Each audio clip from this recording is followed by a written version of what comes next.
Hi, in this video I'm covering the rook endgame which you see on the board. Last move was b7 played by white. The idea behind this move is to force black's rook to stay on the b file, because if he moves to, let's say, d2, then rook would just move from b8 to c8 and he would be able to promote. Also, the idea behind this move is to activate the king, because before b7 happened, the king really couldn't make any progress because g2 pawn was hanging. And once the b7 pawn is pushed, now there's no threat of black rook ever capturing on g2, because that would mean that white rook could just get to h8 maybe and promote the pawn. So now white is trying to implement the step 2 of his plan, and that is to activate his king and move it towards the center, towards c file, and to get closer to the king. Also, by b7, there's a threat of white giving a check on e8 and promoting to a queen. So black has to get away from check. He has an option of playing king e7, king d6, or king d7. He played king f6 in the game. Here, if black plays king d7 or king d6, let's play first king d6. If he does that, then white gives a check on d8, and the only move that doesn't lose on the spot is king c7, but now white attacks f7 pawn, and after king takes, because if you take with the rook, white takes, and after king c6, you can choose between going into a pawn ending with rook b7 or just playing rook f6. For example, if you get into a pawn ending with rook b7 takes, now white can push his g pawn. And now if black tries to pass it with h5, then white creates a passed pawn with f4. For example, if black plays king c6, white pushes, and if king d6, now he pushes f pawn. And if king e7, you can even take, I think, but this is much safer option, because now after king e6, now the king is just going to march towards d5 and he's going to capture this pawn, and it's just two passed pawns. So after b7, king d7 leads to the same outcome. He plays rook f8, and after rook b7, you take on f7 and transpose into the same endgame. And also, one more thing I forgot to mention here is that after this pawn endgame occurs and g5, if you take on g5 as black, then white is going to infiltrate via g3, g4 and capture that pawn. For example, if this happens, now you're just going to create a passed pawn. White can only wait, defend the g6 pawn, but now white is able to create a passed pawn in the center, and when he takes, white takes back, and if king f7 happens, you just push e5, and now the only move to keep this pawn on g6 is king g7, but now after e6, he cannot he cannot keep this e pawn from promoting and also keep this pawn alive. So in this position, if he plays king h7, of course we have e7, and that's over. So king d7 and king d6 don't work in this situation. If black plays king e7, which doesn't allow check on e8, white can go king f1, and if he goes back, then we have something similar to to the game. But if he does king d6, then again we have still this position. And if he takes with the king now, rook can take a pawn on f7, and if black tries to get active with king c6 and trying to get to d4, then black can give a check, king c5, and now you take on g6. And even if he gets active with king d4, white's king is just going to escape to the corner, and after king e3, rook h6 is simply winning. Because even if you achieve to take on g2, you're not able to do anything more than that. You can also play rook h3, and in case of rook g1, then you just defend and push your g-pawn. And if after king e7 he plays king f1 and he goes back, then this leads to the similar position from the game. And we'll see what happens in the game. After b7, black played king f6 in the game. And here, white made a mistake. He played g3 first. And if you recall the previous variation when the king got active, let me just find it. So here, we have the similar situation, but only with the pawn on g3. And once the king infiltrates to e3, white's king doesn't have a safe square to go. So if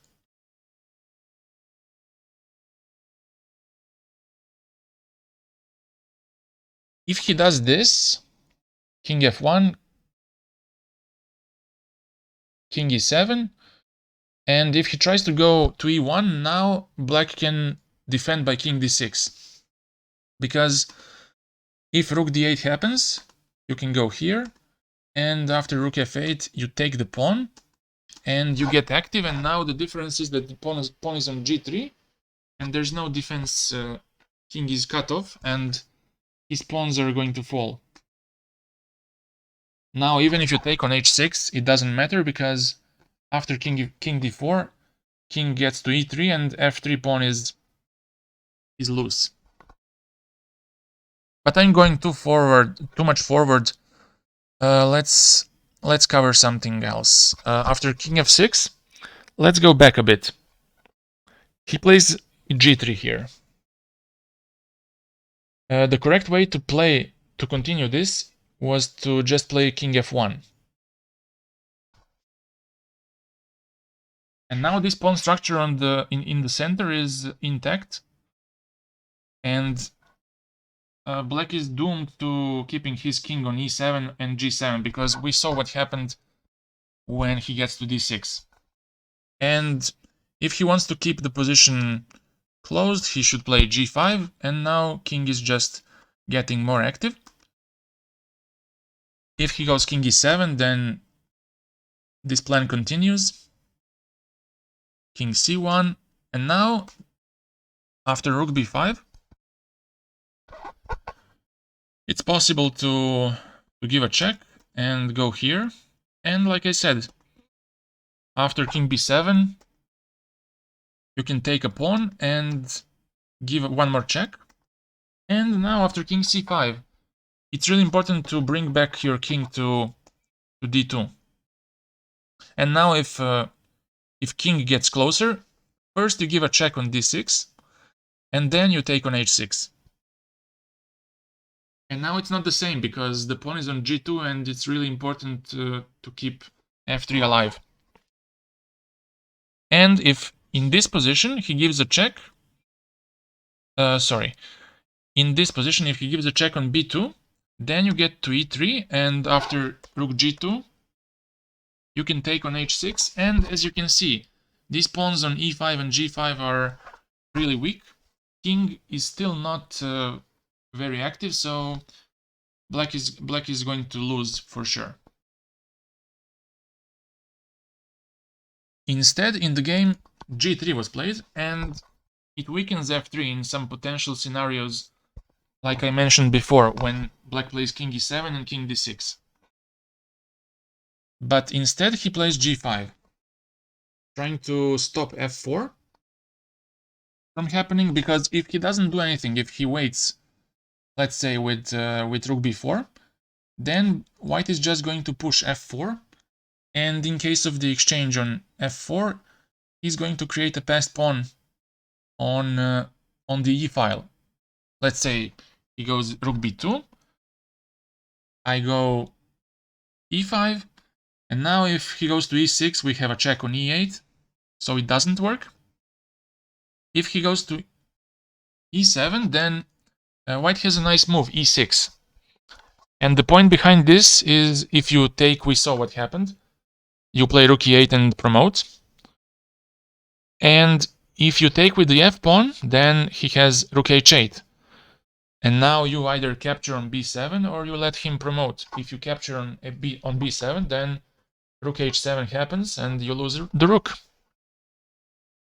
And if he doesn't take on e6, if he waits with rook b3, then you take on f7, and when king takes, rook h8 still wins, because of the same idea.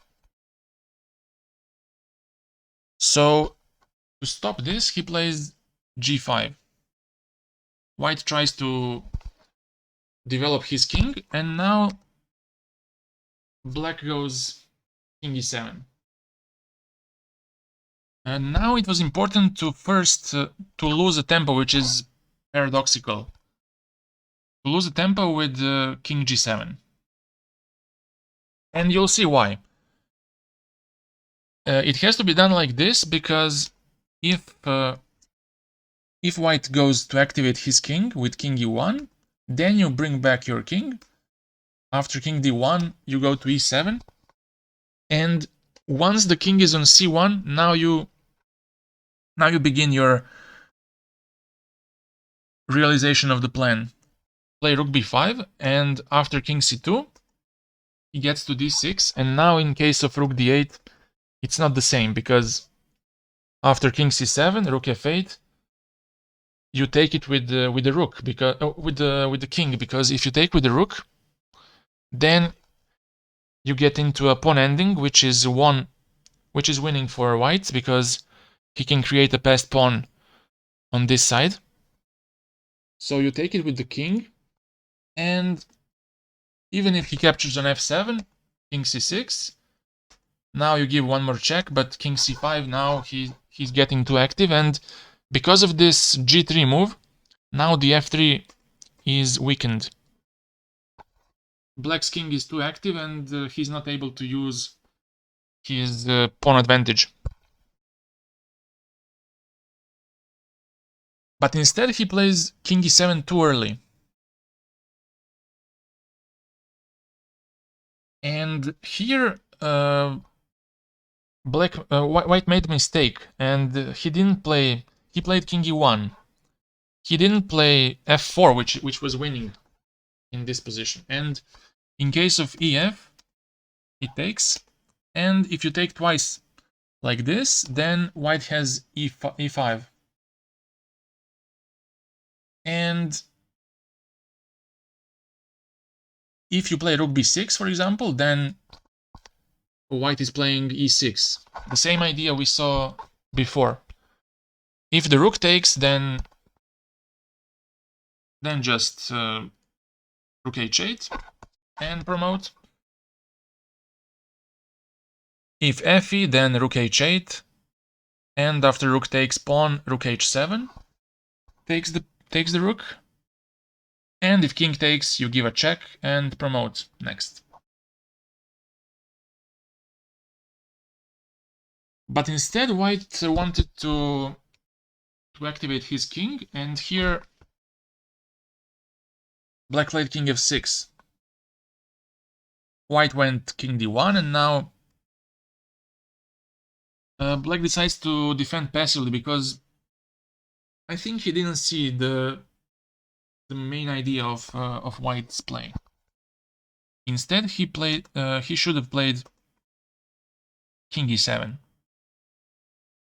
And after king c1, now the only move rook b5, because if you go to b6, for example, Then after king c2, king d6, rook d8, king c7. Now the difference is that black cannot get active via c6.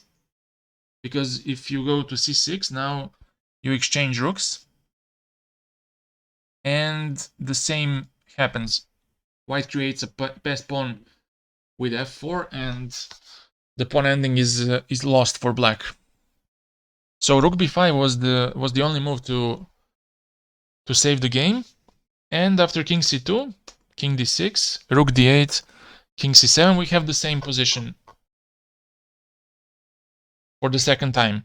And now king gets active again. And now we have weaknesses on f3 and g3, which are sufficient to make a draw in this position. For example, if white plays king d3, then you give a check on king e2, rook b2, and if he tries to escape with king f1, then your king gets in, and it's enough to make a draw.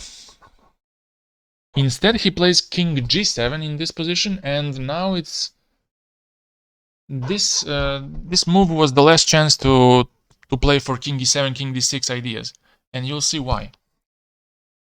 Now white plays king c1, rook b6, and now king just marches up the c file. Now king e7, now king c4, and now king d6 doesn't work because after rook d8, king c7, now I can just simply promote, and after we exchange rooks, now king is too close to black's pawns, and if f6, king e6, and he gobbles all the pawns on the king side.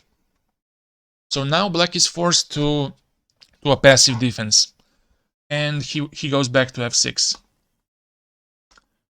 He goes up, black goes to b1, white goes to c6, and now the threat is to move the rook to some square on the 8th rank and to promote. So black has to give a check, king d7, and now he goes back to b1. But now probably something that black overlooked during the game was that white can just swoop from behind. And here black played rook b2. If he played king g7 to stop king f8, white will just play king e7, and after rook b2, king d6, trying to force f6. If he goes king f6, that would pretty much transpose to the game, so I don't want to spoil it.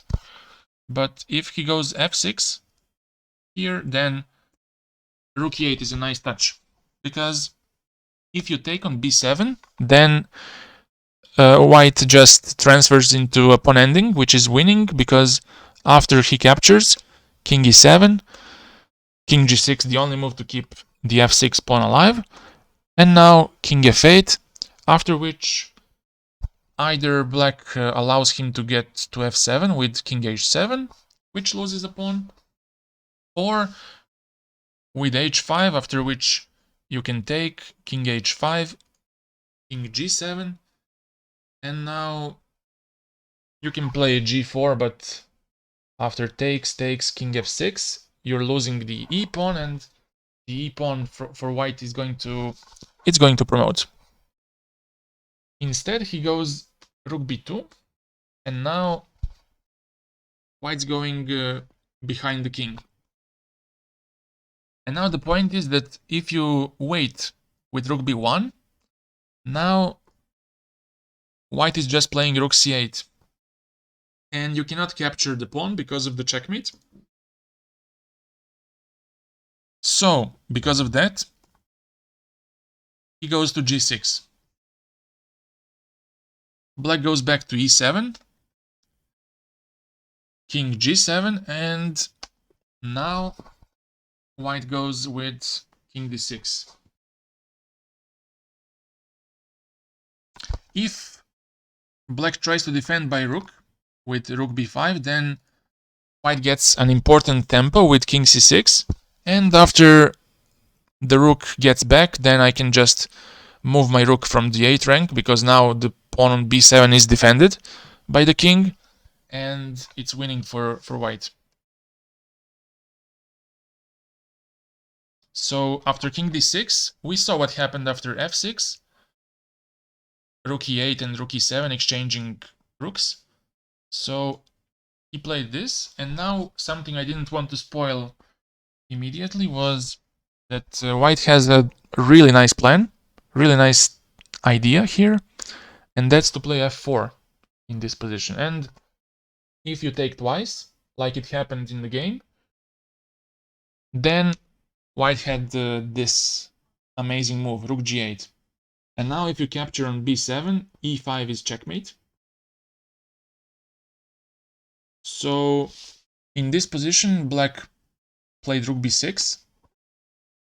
And after king c7, black is forced to capture a rook, to give up a rook with rook b7. And white took it back, and now black's only hope is this f pawn, which seems to be quite scary. After king c6, now black plays king e5. Again, there's a nice idea here. If black went with f2, then king d6 would decide, because if you promote, then e5 is checkmate, which is a quite picturesque position. So he went king e5 instead, and after rook e8 check, king f4, rook e7, attacking the pawn, went f6, but now Magnus played rook f7, and in this position black resigned, because if he tries to push his pawn forwards, then you take on f6, and you either lose an f2 pawn or you let the e pawn to promote. And also if you take on e4, then he takes on f6. Next move is going to be capturing on h6, holding the f pawn and pushing your g pawn. For example, if you do this, he pushes, you go back to defend, and now his king is cut off, and you can just push your g pawn. So instead of this, f2 was played. No, sorry. Rook f7, and in this position, black resigned because he realized it's lost.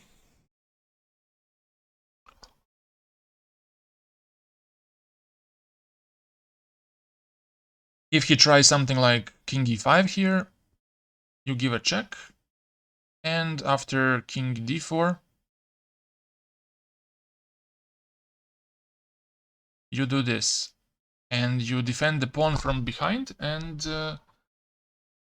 if king e3 happens, then you just collect f6 from behind, and you hold the f pawn.